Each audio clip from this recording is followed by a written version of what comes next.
Hello दोस्तों, welcome to my. आशा करता हूँ आप लोग सब अच्छे होंगे। CSIR यानी कि council of scientific and international research NAL national aerospace laboratory की तरफ से एक वैकेंसी आया है जो कि आपका टेक्निकल असिस्टेंट का वैकेंसी है। जिन लोगों ने डिप्लोमा कर चुके हैं और एक अच्छे जॉब के लिए प्रिपरेशन कर रहे हैं, ये आपके लिए एक अच्छा सा मौका है क्रैक करने के लिए। आप NAL तरफ से जो वैकेंसी आया है वो डिप्लोमा कैंडिडेट के लिए ही सिर्फ आया है, टेक्निकल असिस्टेंट है वो। आप देख सकते हो कि 28 फरवरी से स्टार्ट होके 11 अप्रैल तक वो ऑनलाइन एप्लीकेशन अप्लाई होगा। जिन लोगों ने डिप्लोमा कर चुके हो और एक अच्छे जॉब के लिए तलाश कर रहे हो तो ये आपके लिए एक अच्छा सा अपॉर्चुनिटी है या फिर सुजग बोल सकते हो कि आप इस जॉब को क्रैक करने के लिए अप्लाई करो। जैसे कि आप देख सकते हो, जो लोग डिप्लोमा किए हो वो टेक्निकल असिस्टेंट के लिए आप अप्लाई कर सकते हो। देखिए, टोटल 36 पोस्ट है। उसमें UR के लिए 15 पोस्ट है और OBC के लिए आपका देखिए 8 पोस्ट है, SC के लिए 6 पोस्ट, ST के लिए 4 पोस्ट, EWS के लिए 3 पोस्ट और 7 पोस्ट है जो आप देख सकते हो। 7 post blocking for OBC candidate और ST PWBD के लिए 1 और PWBD HH जो है उनके लिए 1 पोस्ट है। देखिए, आपको ये लेवल 6 में ज्वाइनिंग लेगा। उसका जो बेसिक होता है 35,400 से लेकर 1,12,400 तक जाता है। आपको अप्रोक्सीमेटली पर मंथ आपको मिल जाएगा 70,000। ये एक अच्छे जॉब है, टेक्निकल असिस्टेंट डिप्लोमा की तरफ से एक अच्छे जॉब है। अच्छे इसका पे स्केल रहता है। उसका जॉब का जो रहता है, आपका एज लिमिट रहता है वो 28 इयर्स जो UR के लिए रहता है। SC ST के लिए आपको तो कोटा के हिसाब से आपको एज रिलैक्सेशन मिलेगा। वो आगे मैं बताऊंगा कि कितने कौन से कैटेगरी के लिए आपको कितना एज का रिलैक्सेशन मिल रहा है। तो अब देखिए कौन सी पोस्ट आई है टेक्निकल असिस्टेंट में, कौन सी पोस्ट आई है। देखो, technical assistant post code TA101। उसमें देखिए कि डिप्लोमा में जो लोग इलेक्ट्रॉनिक्स का डिप्लोमा कर चुके हो और 3 इयर्स डिप्लोमा, वो ओनली डिप्लोमा नहीं है, लेटरल वाले यहाँ पे आप अप्लाई नहीं कर सकते। आप देखिए क्लियरली मेंशन हुआ है 3 years full time duration with minimum 60 mark with experience 2 years. आपको रिलेवेंट एरिया में आपको चाहिए होगा, जो कि आप डिप्लोमा कर चुके हो और 2 इयर्स आप कोई सेक्टर में काम कर रहे हो तो आप 2 इयर्स एक्सपीरियंस को देना पड़ेगा। डिप्लोमा इन इलेक्ट्रॉनिक्स ये भी देखो, और इलेक्ट्रॉनिक्स एंड कम्युनिकेशन इंजीनियरिंग और technology of last 2 years of full time duration in case of lateral admission in diploma course. Okay, यहाँ पे जो लेटरल वाले भी अप्लाई कर सकते हैं, लेकिन उनको भी 2 इयर्स एक्सपीरियंस चाहिए। जो मैंने बोला कि जो लेटरल 2 इयर्स वाले अप्लाई नहीं कर सकते, यहाँ पे दिया हुआ है कि आप लेटरल वाले भी अप्लाई कर सकते हो, विथ 3 इयर्स डिप्लोमा भी आप अप्लाई कर सकते हो। वैसे आप देखिए कि जो टेक्निकल असिस्टेंट मैकेनिकल इंजीनियरिंग के लिए TA पोस्ट कोड है TA102। जो लोग डिप्लोमा मैकेनिकल में किए हैं और 3 years diploma with 2 years diploma, जो लेटरल देखिए, लेटरल 60% दोनों को चाहिए और 2 इयर्स एक्सपीरियंस भी दोनों को चाहिए। तो जो लोग डिप्लोमा लेटरल और 3 इयर्स में किए हो मैकेनिकल में, वो भी लोग अप्लाई कर सकते हैं। वैसे देखिए, जो लोग केमिकल में भी डिप्लोमा किए हैं उनके लिए भी वही 3 इयर्स है और 2 इयर्स लेटरल के लिए 60% मार्क बोथ और 2 इयर्स एक्सपीरियंस भी चाहिए। और उसमें देखो जो इलेक्ट्रॉनिक्स था उसमें 6 पोस्ट था, टोटल 6 पोस्ट था। मैं पहले भी बताया था कि टोटल कितने पोस्ट है और किस किस को कितना पोस्ट दिया गया है। मैकेनिकल का इधर ज़्यादा है, देखो 16 पोस्ट है। वैसा आपको टेक्निकल असिस्टेंट केमिकल के 1 पोस्ट है और यूआर के लिए ही वो फिक्स्ड है, यूआर के लिए। और ओनली यूआर नहीं है, कोई भी कोटा जो होगा, जो अच्छे मार्क रखेगा वो उसको भी ले सकता है, लेकिन अनरिजर्व के लिए वो 1 पोस्ट है। और ये जो है आप टेक्निकल असिस्टेंट कंप्यूटर साइंस के लिए आप देखिए कि बीएससी किया हो, जो लोग किए हैं उन कंप्यूटर साइंस में बीएससी किए हैं और उनके लिए बस 1 ईयर एक्सपीरियंस चाहिए। और 60% आपको तो सबके लिए 60% मिनिमम मार्क रहना चाहिए।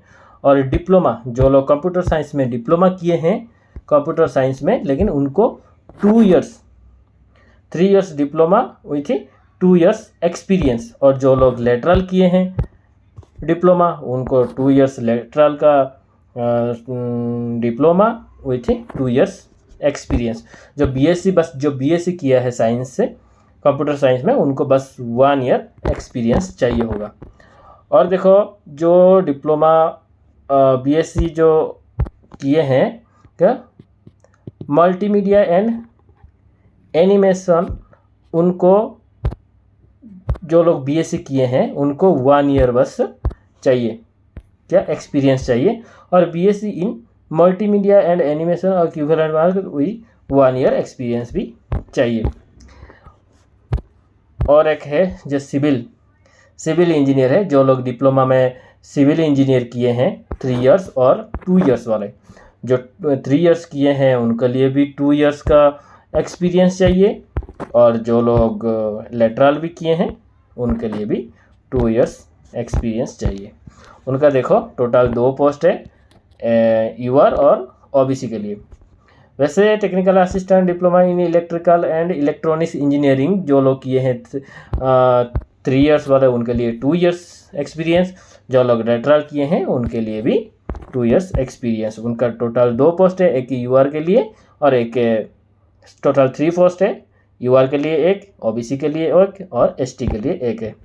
वैसे टेक्निकल असिस्टेंट जो बीएससी इन फिजिक्स और इक्विवेलेंट में किए हैं उनके लिए 1 ईयर एक्सपीरियंस चाहिए। और जो लोग बीएससी फिजिक्स में किए हैं उनके लिए भी 1 ईयर एक्सपीरियंस चाहिए। देखिए 1 ईयर एक्सपीरियंस मांगा है टोटल। तो TA109 पोस्ट कोड है और टेक्निकल असिस्टेंट है किसका ना, डिप्लोमा इन मेटालर्जी और मेटालर्जिकल इंजीनियर और टेक्नोलॉजी। 3 इयर्स जो लोग किए हैं उनके लिए 2 इयर्स एक्सपीरियंस चाहिए। जो लोग लेटरल किए हैं उनके लिए भी 2 इयर्स ही एक्सपीरियंस चाहिए। ओके, तो जो लोग इस डिपार्टमेंट से आप मैकेनिकल हो, इलेक्ट्रिकल, इलेक्ट्रॉनिक्स, मेटालर्जी और बीएससी कंप्यूटर साइंस में जो लोग किए हैं, आपके लिए बहुत अच्छा मौका है कि ये पोस्ट आप अप्लाई करो, फॉर्म में अप्लाई करो। और ये जॉब अच्छा है, बहुत अच्छा है जॉब। टेक्निकल असिस्टेंट का सैलरी भी अच्छा रहता है। और देखिए और एक भी है technical assistant diploma in electrical engineering और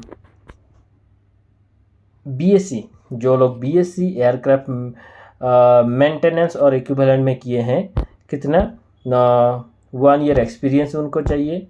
और बीएससी एयरक्राफ्ट मेंटेनेंस, जो diploma in aircraft maintenance engineering में किए हैं लेटरल में 2 इयर्स ड्यूरेशन, तो उनको भी 2 इयर्स एक्सपीरियंस चाहिए। और एक है देखो TA112 जो कि टेक्निकल असिस्टेंट का 1 पोस्ट है, वो ओबीसी के लिए है। और डिप्लोमा इन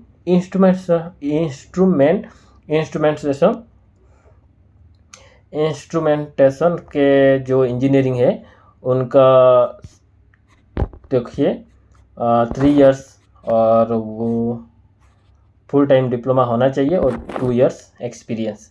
तो डिप्लोमा इन इंस्ट्रूमेंटेशन इंजीनियरिंग में है, उनका 3 इयर्स 3 इयर्स फुल टाइम किए हैं और 2 इयर्स एक्सपीरियंस उनको चाहिए। जो लेटरल में किए हैं, लेटरल के लिए 2 इयर्स एक्सपीरियंस ही चाहिए। ओके, तो देखिए जो लोग डिप्लोमा, जो मैंने बोला कि इस जो diploma mechanical, electrical, electronics, metallurgy, computer science जो किए हैं वो लोग अप्लाई कर सकते हैं। मैंने बोला था जॉब में इस जॉब के लिए आपको कितना एज चाहिए, 28 इयर्स जनरल के लिए। और जो एज रिलैक्सेशन आपको बोला था कि एससी के लिए 5 इयर्स आपको मिलेगा, और देखिए ट्राइबल, शेड्यूल कास्ट, एसटी के लिए 5 years, 3 years, other backward caste means OBC के लिए 3 इयर्स आपको चाहिए।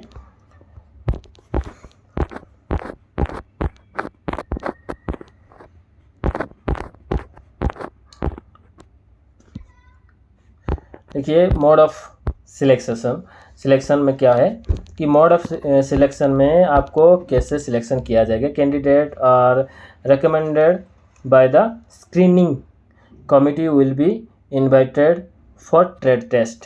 देखिए इनका जो स्क्रीनिंग होगा, आपका जो एकेडमिक स्कोर किए हैं वो डिप्लोमा या फिर बीएससी में आप लोग जो एग्ज़ाम दिए थे उसका जो मार्क रखे हैं आप, कैरियर मार्क जो बोलते हैं, उसमें की बेसिस में आपको पहले शॉर्ट लिस्ट किया जाएगा, स्क्रीनिंग किया जाएगा, या फिर आपको मार्क सिलेक्शन किया जाएगा कि आप पहले एग्ज़ाम के लिए एलिजिबल हो कि नहीं हो। पहले आपको स्क्रीनिंग किया जाएगा। स्क्रीनिंग में जो लोग मार्क सिलेक्शन में सिलेक्ट हो जाओगे उनको पहले ट्रेड टेस्ट के लिए बुलाया जाएगा। आप ट्रेड टेस्ट देने के बाद those who qualify in the trade test who will be invited for the competitive written exam. देखिए मैंने क्या बोला कि पहले आपका जो डिप्लोमा मार्क होगा या बीएससी का जो मार्क होगा, उस जिसका ज़्यादा मार्क होगा उस बेसिस में आपको पहले सिलेक्शन किया जाएगा या फिर स्क्रीन इन किया जाएगा। जिसका ज़्यादा मार्क होगा 60% तो आपको बहुत मीन्स मिनिमम मांगा है, फर्स्ट क्लास मांगा है, उससे ज़्यादा जिसका होगा वो सिलेक्शन हो जाएगा। कोटा का हिसाब से आपको जिसका जितना कोटा के हिसाब से परसेंटेज के हिसाब से क्वालिफाई नेचर है वो क्वालिफाई हो जाएगा। पहले उनको ट्रेड टेस्ट देना पड़ेगा, उसके बाद आप क्या करोगे कि रिटन एग्ज़ाम देने के लिए जाना पड़ेगा। तो उसके बाद देने के बाद आप क्या करना है कि कॉम्पिटिटिव एग्ज़ाम देने के बाद आपका जो सिलेक्शन होगा तो बहुत रिटन और तो प्रैक्टिकल के मार्क के हिसाब से आपको होगा। देखिए एग्ज़ाम कैसे होगा, 3 पेपर टोटल होगा आपका। क्या, पेपर 1, पेपर 2, पेपर 3।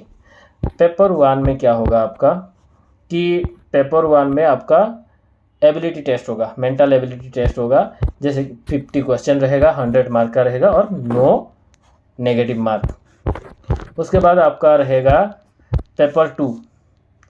पेपर 2 रहेगा, पेपर 2 में क्या रहेगा आपका general awareness 25 question, English language में 25 क्वेश्चन, टोटल 75 मार्क का टोटल उसमें नेगेटिव मार्क रहेगा। उसके बाद जो पेपर 3 रहेगा वो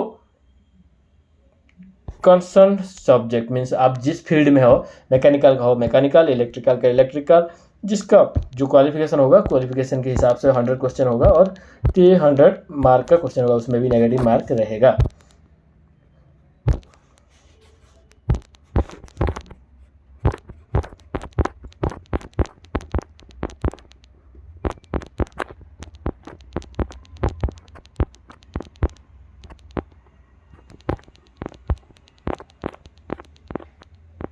देखिए एप्लीकेशन फ़ी, आप जब अप्लाई करोगे फॉर्म तो आपको एप्लीकेशन फ़ी देना पड़ेगा, लेकिन इसमें जो एप्लीकेशन फ़ी सिर्फ यूआर के लिए है, 500 रुपीज़ आपको देना पड़ेगा।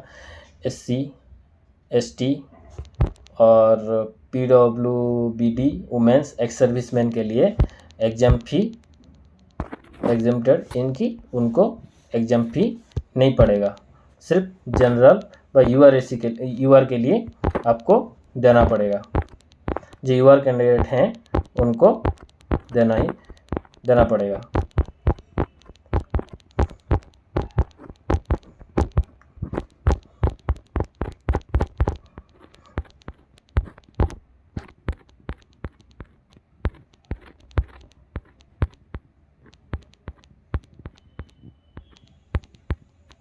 देखिए कैसे आपको अप्लाई करना है।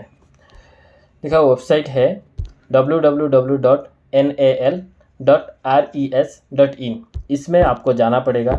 जाके अप्लाई ऑनलाइन में क्लिक करके आपको ऑनलाइन अप्लाई करना पड़ेगा। देखिए यहाँ पे टोटल प्रोसेस दिया है स्टेप बाय स्टेप, कैसे आपको अप्लाई करना है और कौन सी डॉक्यूमेंट भी आपको ज़रूरत है, कितने साइज़ का, देखिए कितने साइज़ का भी आपको देना पड़ेगा। फिर कौन सी डॉक्यूमेंट, जैसे कि आपको देखिए SLC, अगर आपका डिप्लोमा और matriculation BSc certificate, caste certificate, experience certificate, ये सब आपको अपलोड करना पड़ेगा। अगर इसके बाद से आपको कोई सूचना चाहिए इस बारे में, इस एप्लीकेशन के बारे में, आप मुझे कमेंट बॉक्स में कमेंट कर सकते हैं कि इसमें और आपको सिलेबस के हिसाब के लिए क्या जानकारी चाहिए या फिर कैसे अप्लाई करना है इस पोस्ट को। अगर आपको चाहिए तो मुझे मैसेज कीजिए, मैं इसके लिए और एक वीडियो बना दूंगा। Thank you.